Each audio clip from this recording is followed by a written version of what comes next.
Zelenskyy signs law recognizing the 8th of May as Day of Remembrance and Victory over Nazism. Here's a summary of the article. Details. An explanatory note to the law states that as a civilized, peaceful and democratic European state, Ukraine honors the memory of the heroic achievement of everyone who fought against Nazism, as well as all the victims who were affected by the war, civilians who suffered from the occupation and hostilities, Ostarbeiters, resistance fighters, children of war and others.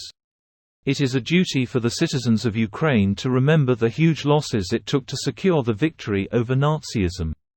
In European countries, this victory is annually celebrated on the 8th of May, the day on which Nazi Germany surrendered, as a commemoration of those killed in World War II.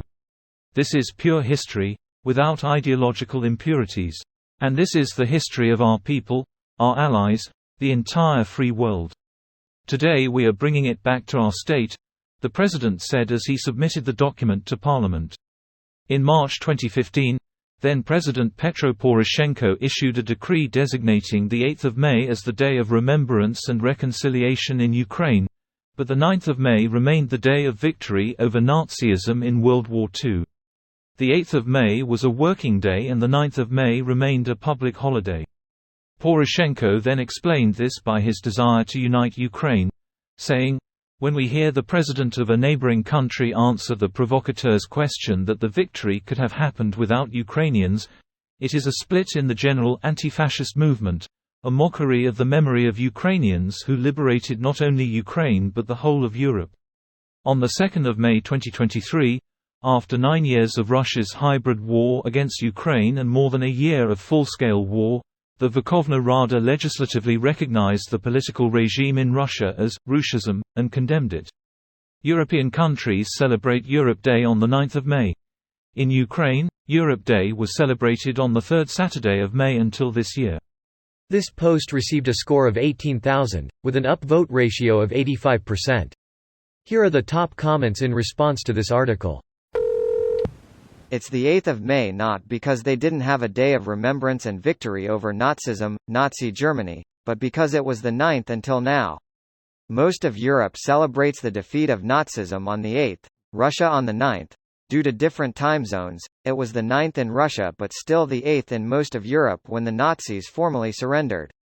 So this is a symbolic move to budge even closer to Europe and away from Russia, and not a long overdue beginning of celebrating the defeat of Nazi Germany as some seem to think.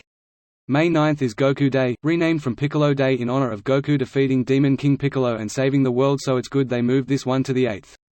It's crazy that Goku beat the Nazis and still had the strength to defeat Piccolo. Goku teamed up with Captain America, so Hitler said, "Fuck it," and ate a bullet. Be sure he ate a Kamehameha, they just don't like talking about it. And the reason they don't like talking about it is because he started the technique on day one of the war. It took way too many episodes before he finished it. Next time on Dragon Ball Z. Nazi Germany's unconditional surrender came into force at 11:01 p.m. on May 8, 1945, marked as Victory in Europe Day by France, Britain and the United States. In Moscow it was already May 9, which became the Soviet Union's Victory Day. Also the worst day in my country's history. I love that the French colonizers were called colons. What a bunch of assholes. Greater than success is not final, failure is not fatal. It is the courage to continue that counts. Winston Churchill. Red Indians of America or the black people of Australia. I do not admit that a wrong has been done to these people by the fact that a stronger race, a higher grade race, a more worldly wise race to put it that way, has come in and taken their place. Winston Churchill 1937. He was a Victorian imperialist who came to high office in the mid-20th century, and had the horrible views one would expect. Fair to note, though, that the full first quote, in the context of putting down an uprising in its League of Nations mandate, over post-Ottoman Iraq he was saying it's more moral to use tear gas against rebels than to shoot people with bullets and shells. So it's certainly a hawkish imperialist talking, and not going to defend that, but it's not what the quote sounds like out of context at all. Churchill was considered a racist in his day. People weren't typically talking of minorities this way in 1937.